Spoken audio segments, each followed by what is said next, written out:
محمد عربی صلی اللہ علیہ وسلم۔ مشعل توحید پر آندھیوں کی یلغار۔ وَلَا تَحْسَبَنَّ الَّذِينَ قُتِلُوا فِي سَبِيلِ اللَّهِ أَمْوَاتًا بَلْ أَحْيَاءٌ عِندَ رَبِّهِمْ يُرْزَقُونَ فَرِحِينَ بِمَا آتَاهُمُ اللَّهُ مِنْ فَضْلِهِ وَيَسْتَبْشِرُونَ بِالَّذِينَ لَمْ يَلْحَقُوا بِهِمْ مِنْ خَلْفِهِمْ أَلَا خَوْفٌ عَلَيْهِمْ وَلَا هُمْ يَحْزَنُونَ۔ جو لوگ اللہ کی راہ میں مارے گئے انہیں مردہ نہ سمجھو، وہ تو زندہ ہیں، اپنے رب کے پاس روزی پا رہے ہیں۔ جو کچھ اللہ نے اپنے فضل سے انہیں دیا ہے اس پر خوش و خرم رہیں، اور مگن ہیں کہ جو اہل ایمان ان کے پیچھے دنیا میں رہ گئے ہیں اور ابھی وہاں نہیں پہنچے ہیں، ان کے لیے بھی کسی خوف اور رنج کا موقع نہیں۔ احد کا دن مسلمانوں کے لیے بڑا ہی کٹھن دن تھا۔ چنانچہ لڑائی رکی تو ان کے جسم زخموں سے چور تھے۔ دشمنوں کو اور کیا چاہیے تھا، وہ خوشی سے اچھل رہے تھے۔ یہودیوں کے یہاں بھی عید کا سماں تھا، منافقوں کی خوشی کی بھی انتہا نہ تھی، لیکن اب بھی مسلمانوں کے بلند حوصلے جوں کے توں تھے، کیونکہ مسلمانوں کا اس لڑائی میں اگرچہ کافی جانی نقصان ہوا، لیکن جیت جس کا نام ہے دشمن اس سے محروم رہے۔ راستے میں آپ صلی اللہ علیہ وسلم کو خیال گزرا کہیں دشمن یہ نہ سمجھ لیں کہ ہم نڈھال ہو چکے ہیں اور پھر لوٹ کر حملہ کر دیں۔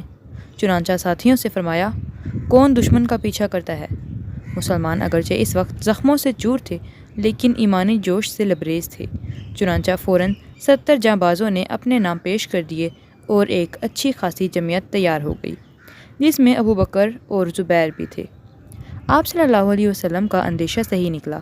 ابو سفیان کچھ دور نکل گیا تو اسے واقعی خیال آیا کہ کام تو ادھورا ہی رہ گیا، چلیں لوٹ کر مدینے پر حلہ بول دیں، اب اسے سر کرنے میں کیا دیر لگے گی۔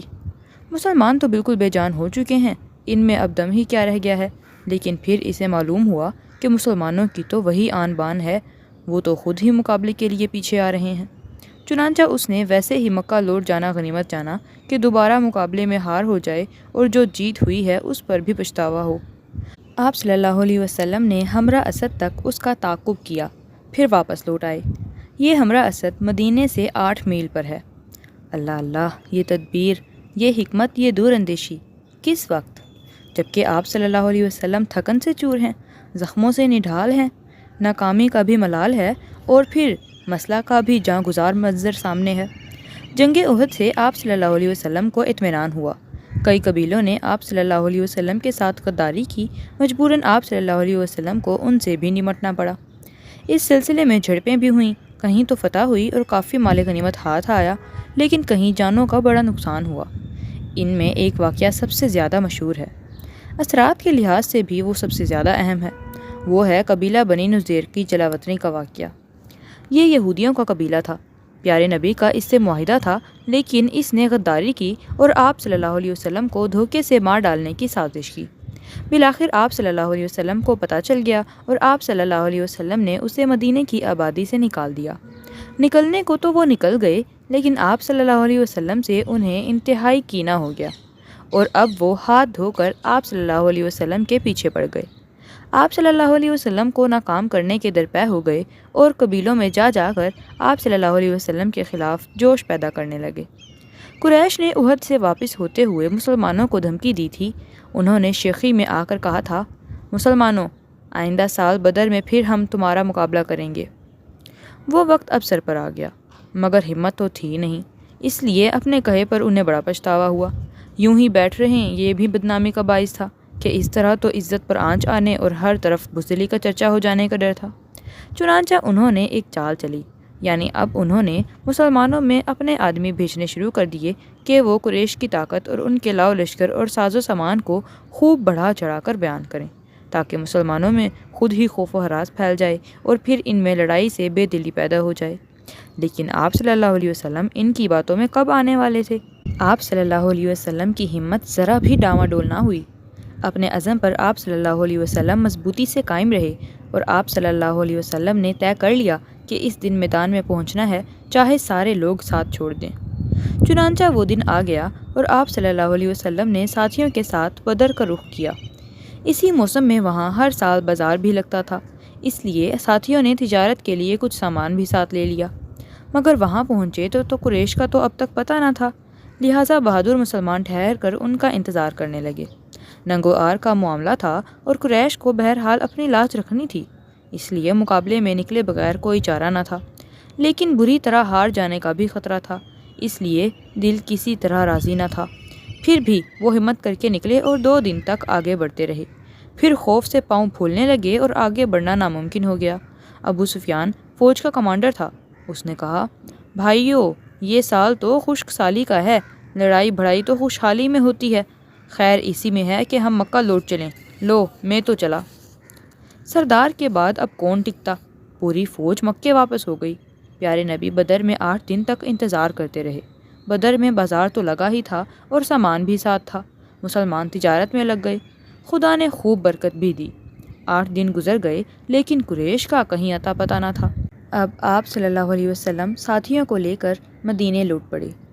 راستے میں دشمن کی بزدلی کی باتیں رہیں، قریش کی پست ہمتی کے تذکرے رہے، اور اس طرح شکر سے ان کے سینے امڑنے لگے اور زبان پر بے اختیار حمد جاری ہوتی جا رہی تھی۔ پیارے نبی صلی اللہ علیہ وسلم مدینے آ گئے اور پھر پورے زور و شور سے دعوت و تبلیغ میں لگ گئے۔ راہ میں روڑے بھی اٹکائے گئے، مگر آپ صلی اللہ علیہ وسلم نے کوئی پرواہ نہیں کی اور پوری سرگرمی سے کام میں لگے رہے۔ دھیرے دھیرے پورے حجاز میں اسلام کا چرچا ہو گیا، نہ صرف حجاز بلکہ شام میں بھی آپ صلی اللہ علیہ وسلم کی آواز پہنچ گئی۔ قریش اب مسلمانوں کا لوہا مان چکے تھے، ان کی طاقت اور ہمت سے سہم چکے تھے اور سمجھ چکے تھے کہ ان سے ٹکر لینا بڑے بلبوتے کا کام ہے۔ مگر قبیلہ بنو نذیر کے سردار قریش کے پاس گئے۔ ان سرداروں میں ہوئی بن اخطب بھی تھا اور سلام بن ابی الحقیق بھی۔ ان لوگوں نے پہنچ کر قریش کو پھر جوش دلایا اور ان کو آپ صلی اللہ علیہ وسلم سے جنگ پر ابھارا۔ انہوں نے کہا، ڈرنا کاہے کا، ہم تو تمہارے ساتھ ہیں، ہم تو محمد کو مار کے ہی دم لیں گے، اسی کا تو ہم تم سے عہد کرنے آئے ہیں۔ یہ سنا تو قریش میں ایک نیا جوش ابھرا، ایک نیا ولولہ پیدا ہوا اور سوئے ہوئے جذبات پھر جاگ اٹھے۔ انہوں نے یہودیوں کی خوب خاطر مدارت کی، پھر خوشی سے پھول کر کہا، واہ کیا خوب آئے، ہمیں وہی لوگ تو پسند ہیں جو محمد کے دشمن ہیں اور اس کو مٹا دینے کے درپے ہیں۔ اس کے بعد قریش نے کہا، بھائیو، تمہارے پاس پہلے سے خدا کی کتاب موجود ہے، محمد سے ہمارا جو اختلاف ہے اس سے بھی تم بے خبر نہیں ہو، ذرا بتاؤ تو ہمارا مذہب اچھا ہے کہ محمد کا؟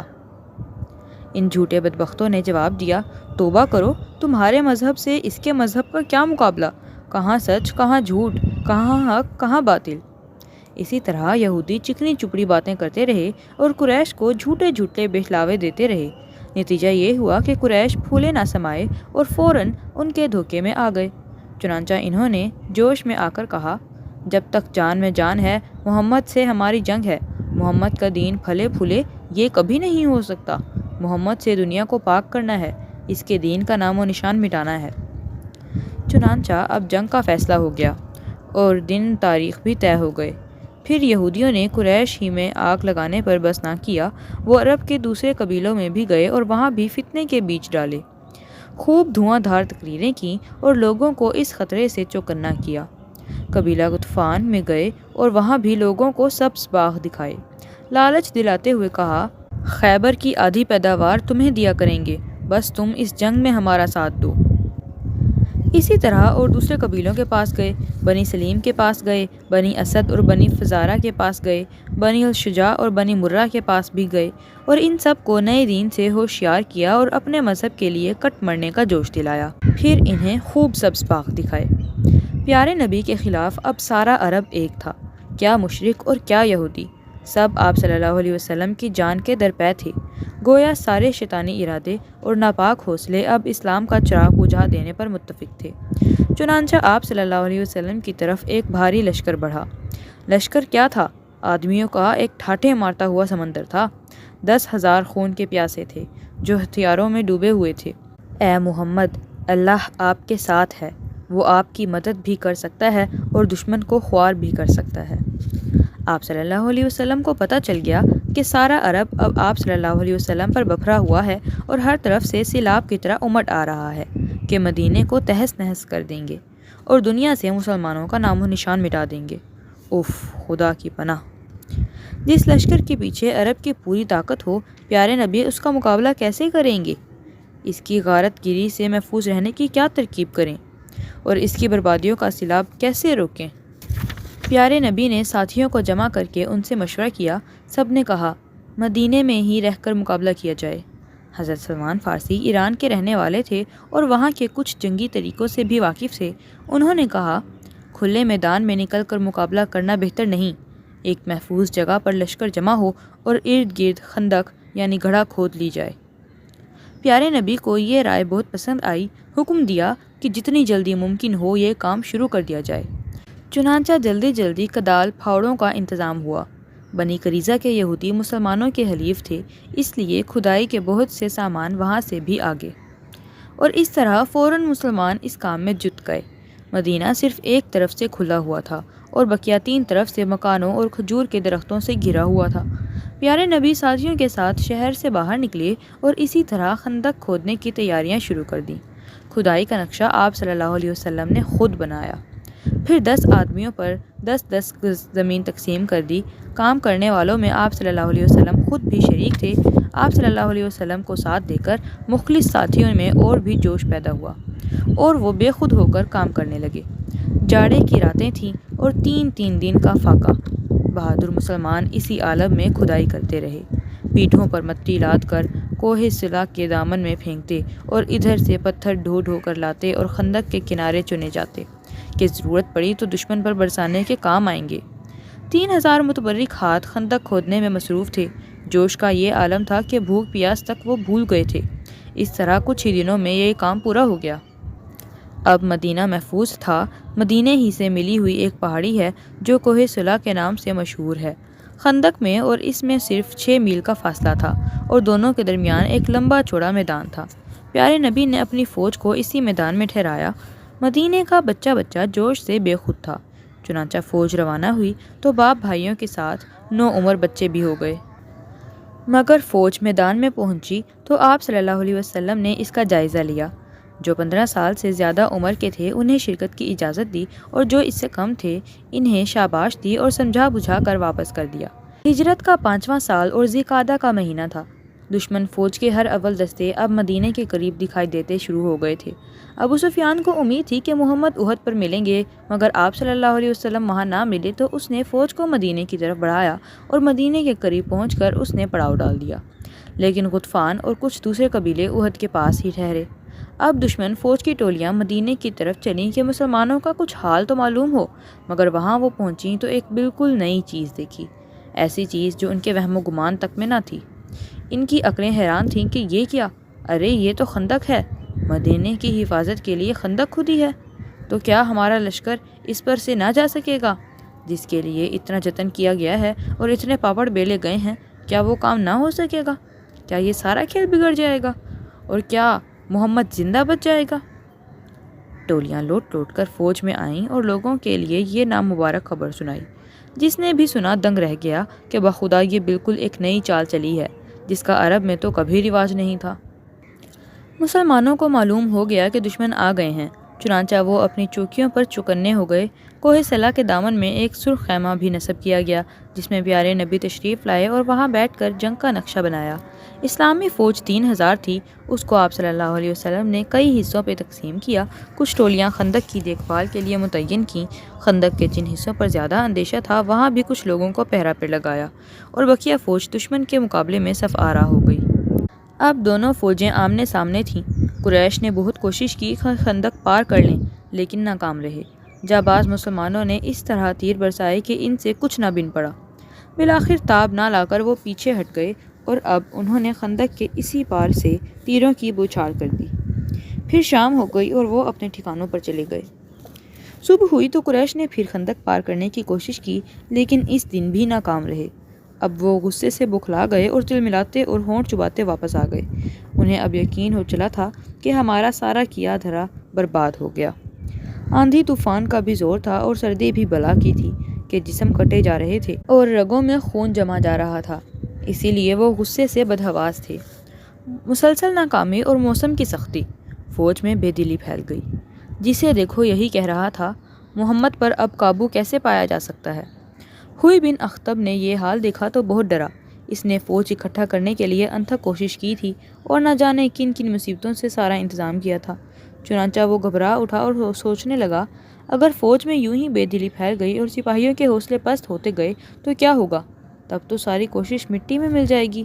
اس کے لیے تو فوراً ہی کچھ کرنا چاہیے۔ چنانچہ وہ دوڑا ہوا ابو سفیان کے پاس آیا اور اس سے کہا، میری قوم قریظہ بھی تمہارے ساتھ ہے اور ان کی طاقت کا حال تمہیں معلوم ہے۔ ابو سفیان بولا، تو دیر نہ کرو، جلدی دوڑ کر جاؤ اور ان سے کہو کہ محمد سے معاہدہ توڑ دیں۔ اب ہوئی تیزی سے بنی قریظہ کی طرف لپکا کہ کسی طرح ان کو پھسلائے، ان کو غداری پر تیار کر لے اور انہیں توڑ کر اپنے ساتھ ملا لے۔ بنی قریظہ کے سردار کو محسوس ہو گیا، چنانچہ فوراً اس نے قلعے کا دروازہ بند کر لیا اور ہوئی سے ملنے کو بھی گوارا نہ کیا، کیونکہ وہ تاڑ گیا تھا کہ ہوئی کیوں آ رہا ہے۔ ہوئی پہنچا تو اس نے آواز دی اور قسم دے دے کر دروازہ کھولنے کے لیے کہا۔ جوش دلانے کے لیے اس نے یہ بھی کہا، مجھے معلوم ہے تم نے کیوں دروازہ بند کیا ہے، تمہیں ڈر ہے کہ کہیں میں بھی نہ پیالے میں شریک ہو جاؤں۔ یہ سن کر کعب کو غیرت آ گئی اور اس نے دروازہ کھول دیا۔ ہوئی نے کہا، واہ رے کعب، دیکھو میں تمہارے لیے کتنی بڑی عزت اور شہرت لے کر آیا ہوں۔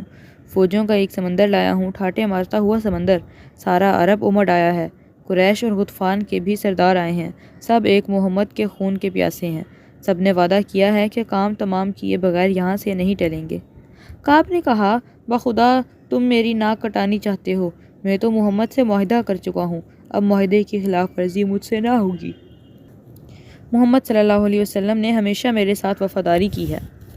مگر ہوئی اب بھی مایوس نہ ہوا اور وہ بار بار کعب کی غیرت کو بھڑکاتا اس نے کہا، آج پوری قوم کی لاج رکھنا تمہارے ہاتھ میں ہے، اس کی عزت بھی تمہارے ہاتھ میں ہے اور اس کی ذلت بھی تمہارے ہاتھ میں ہے، اب تم ہی سوچ لو، دیکھو یہ موقع ہاتھ سے نہ جانے دو، بے جھجک تم محمد کا معاہدہ توڑ دو اور فوجیوں کو راستہ دو، وہ سیلاب کی طرح بڑھیں گے اور منٹوں میں محمد اور اس کی فوج کو خلیان کر دیں گے، پھر پورے عرب پر ہمارا اثر ہوگا، اپنے مذہب کے لیے بھی راستہ صاف ہو جائے گا اور مدینے کی ساری دولت اور جائیداد پر بھی ہمارا قبضہ ہوگا۔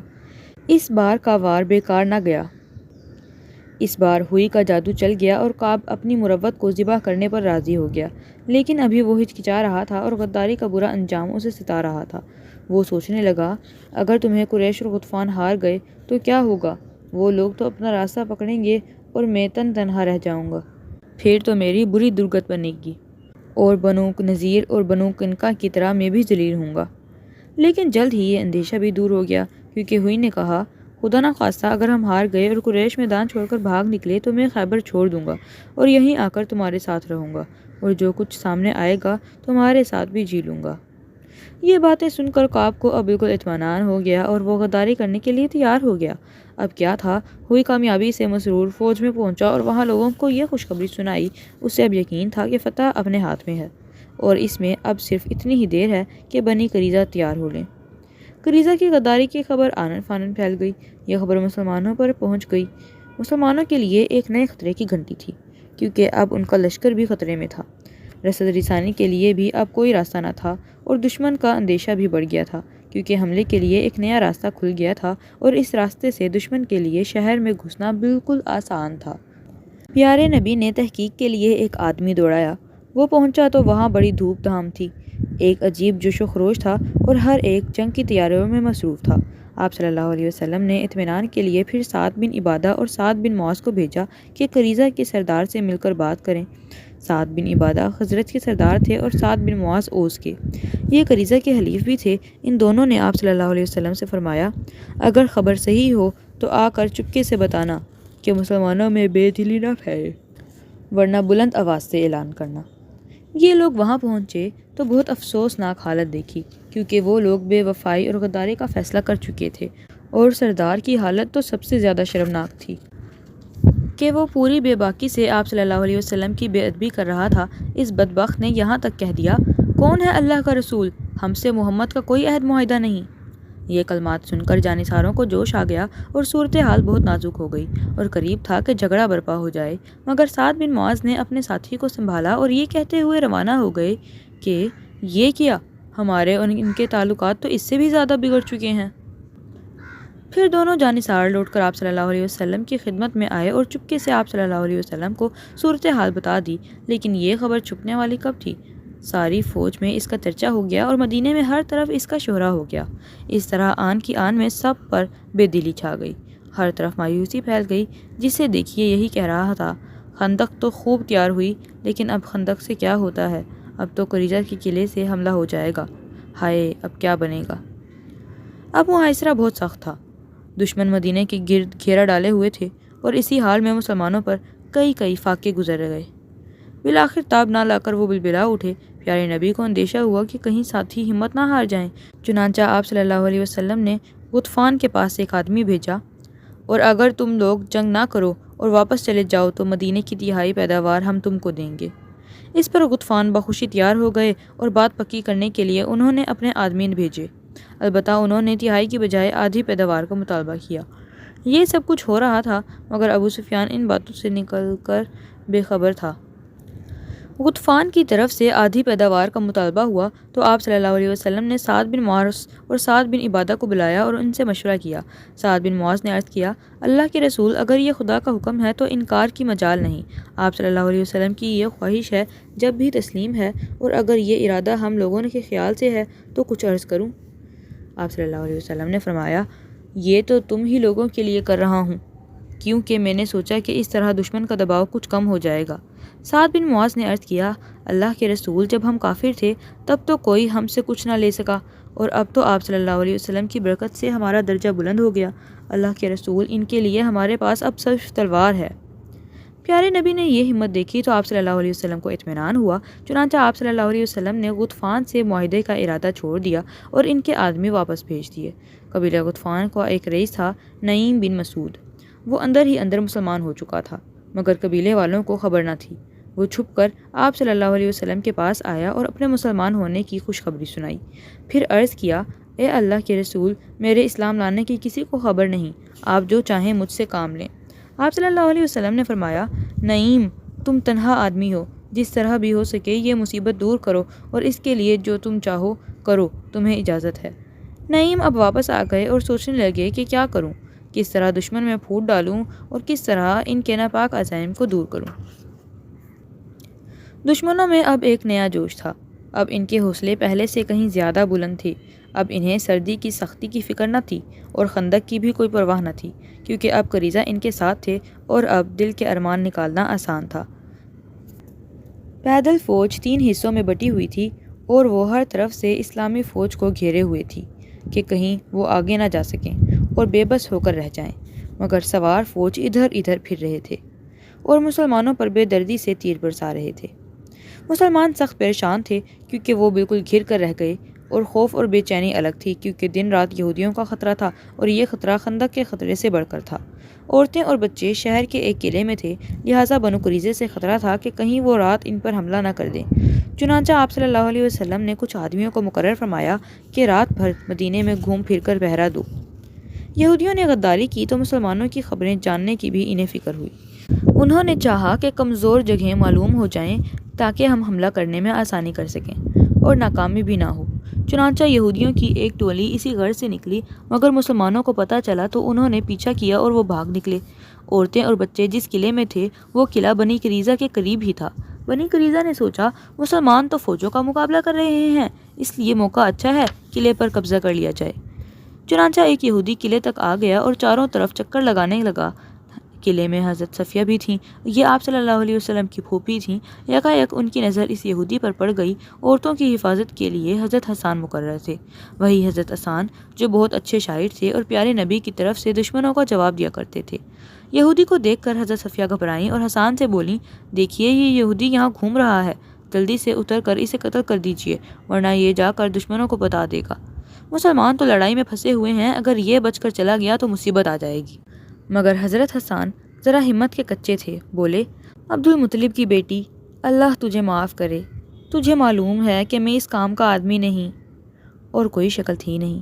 مجبوراً حضرت صفیہ نے خود خیمے کے ایک بانس اٹھایا اور چپکے نیچے اتریں، پھر جا کر یہودی کے سر پر اس زور سے مارا کہ اس کا سر پھٹ گیا۔ پھر لوٹ کر وہ قلعے آئیں اور حضرت حسان سے کہا، وہ مرد ہے اس لیے میں نے اسے ہاتھ لگانا اچھا نہ سمجھا، آپ جائیے اس کے ہتھیار اور کپڑے اتار لائیے۔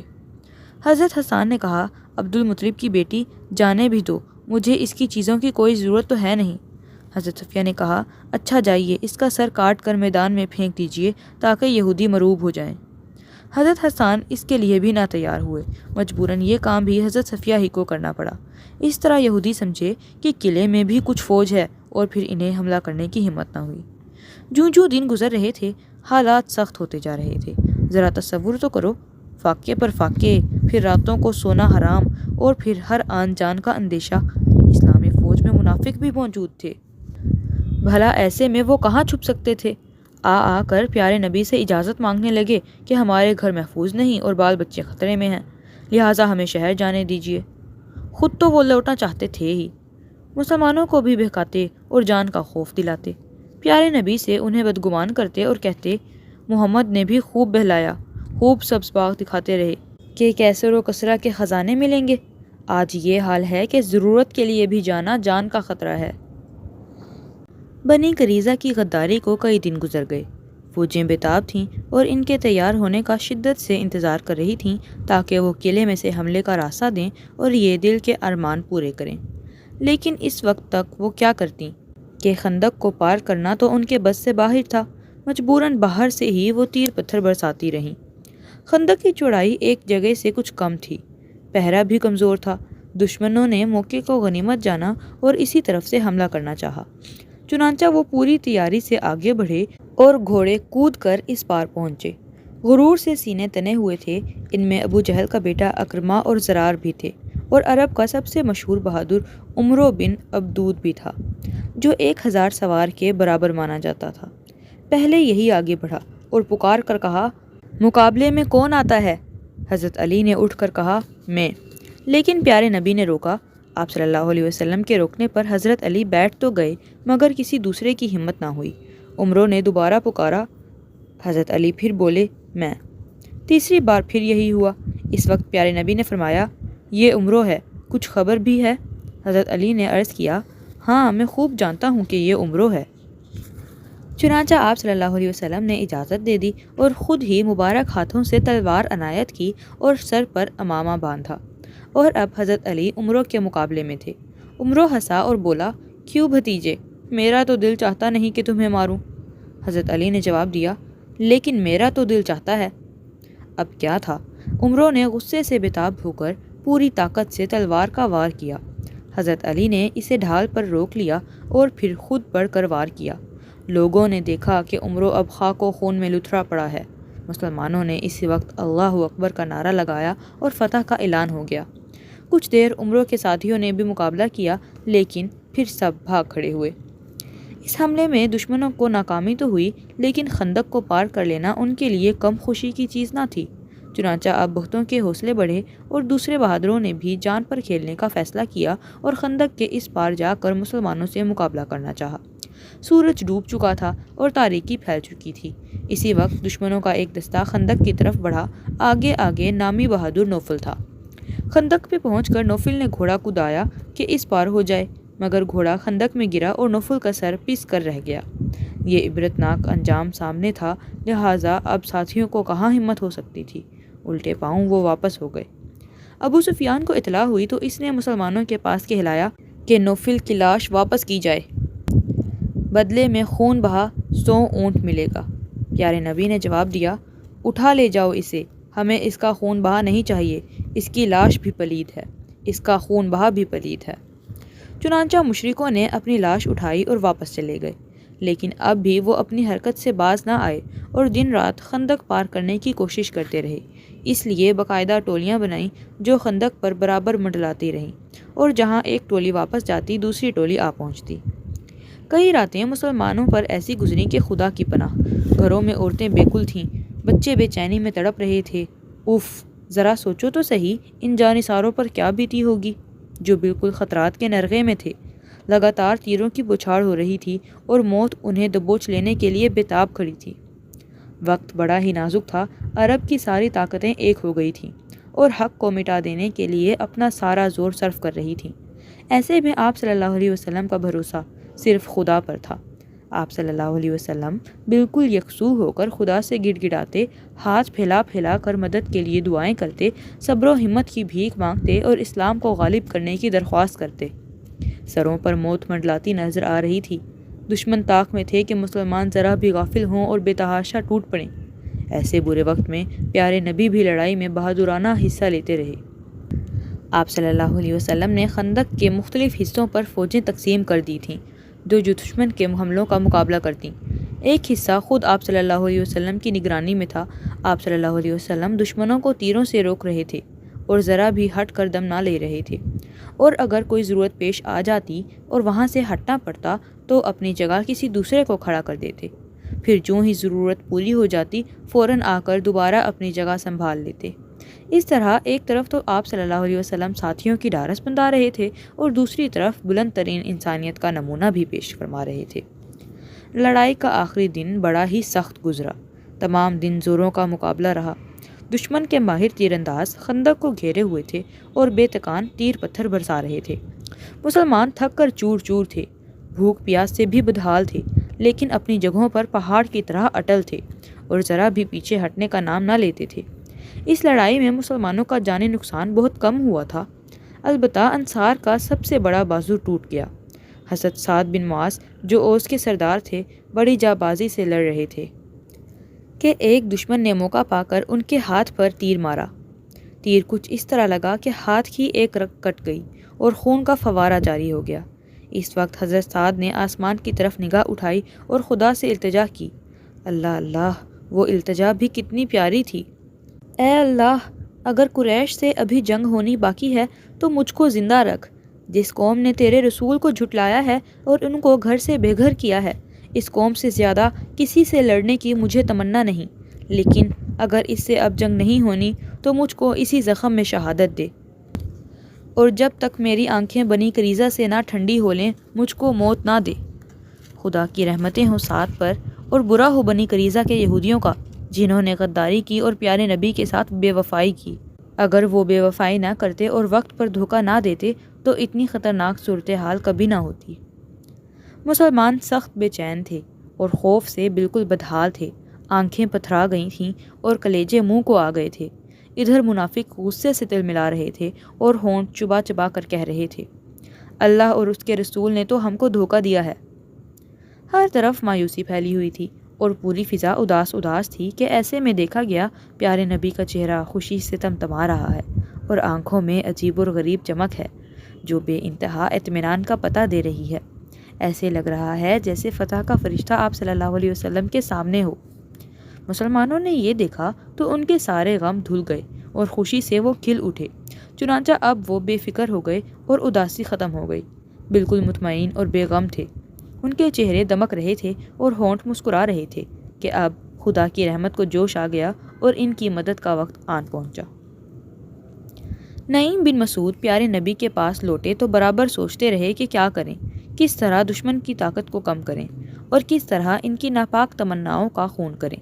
وہ سوچتے رہے یہاں تک کہ عقل نے فیصلہ دیا، دشمن کو ناکام کرنے چاہتے ہو تو ان میں پھوٹ ڈال دو کہ اس سے بہتر اور کوئی ترکیب نہیں۔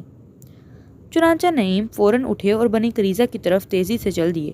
بنو قریظہ میں چونکہ ان کے پہلے سے بہت ماندان تھی اور وہاں کے یہودی ان کی بڑی عزت کرتے تھے، ان کی باتیں بڑے شوق سے سنتے اور ان کی صحبت کو اپنے لیے نعمت سمجھتے تھے، اس لیے نعیم وہاں پہنچے تو لوگ بہت تپاک سے ملے اور ان کو بڑی عزت سے بٹھایا۔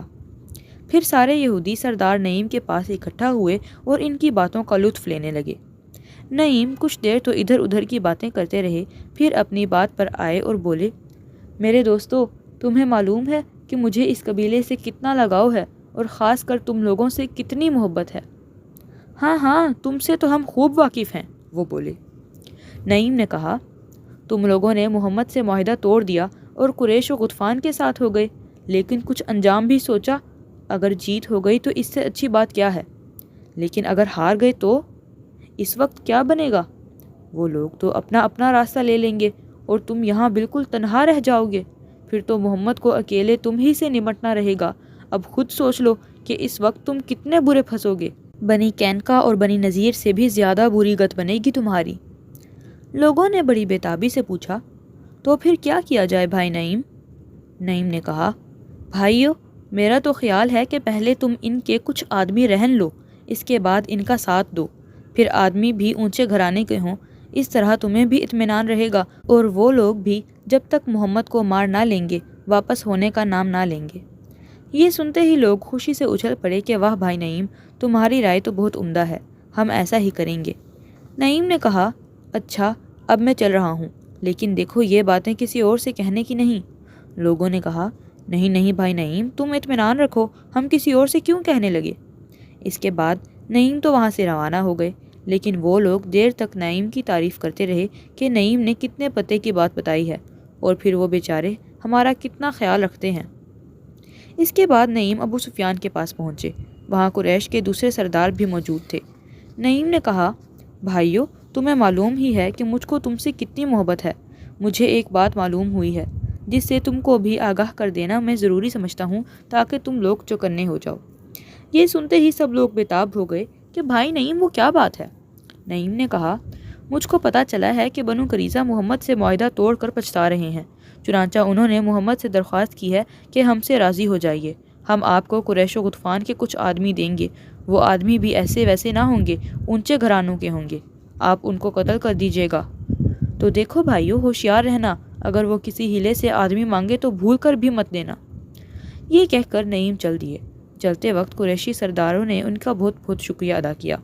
پھر وہاں سے نعیم غطفان کے پاس پہنچے اور یہاں بھی وہی باتیں کیں جو قریش سے کر کے آئے تھے۔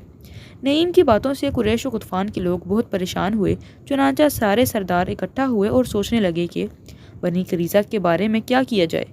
اس موقع پر لوگوں نے مختلف رائے دیں، مگر آخر میں طے ہوا کہ دونوں قبیلوں کے کچھ سردار جائیں اور ان سے کہیں، بھائیو، ہمیں بہت دن ہو گئے، اس سے زیادہ ٹھہرنا ہمارے بس میں نہیں، لہٰذا اب فیصلہ ہو جانا چاہیے، جتنی جلدی ہو سکے تم لوگ بھی آ کر مل جاؤ اور سب مل کر ایک ساتھ زبردست حملہ کر دیں۔ اس طرح قریش و غطفان کا وفد قریظہ کے پاس پہنچا اور ان سے یہ باتیں کہیں۔ قریظہ نے کہا، کل تو ہفتہ ہے اور ہفتے کے دن ہم لڑائی بھڑائی نہیں کرتے، لہٰذا کوئی دوسرا دن رکھ لو۔ ہاں ایک اور بات ہے، ہم تمہارا اسی وقت ساتھ دیں گے جب کہ تم ہمارے پاس کچھ آدمی رہن رکھو، تاکہ ہمیں اطمینان تو رہے کہ اگر محمد کا پلہ بھاری ہوا تو تم ہم کو چھوڑ کر نہیں بھاگو گے۔ قریش و غطفان کو اب نعیم کی بات میں ذرا بھی شبہ نہ رہا، انہیں یقین ہو گیا کہ قریظہ کی نیت سچ مچ خراب ہے۔ ادھر ان لوگوں نے آدمی رہن رکھنے سے انکار کیا تو قریظہ کو بھی نعیم کی بات میں شک نہ رہا۔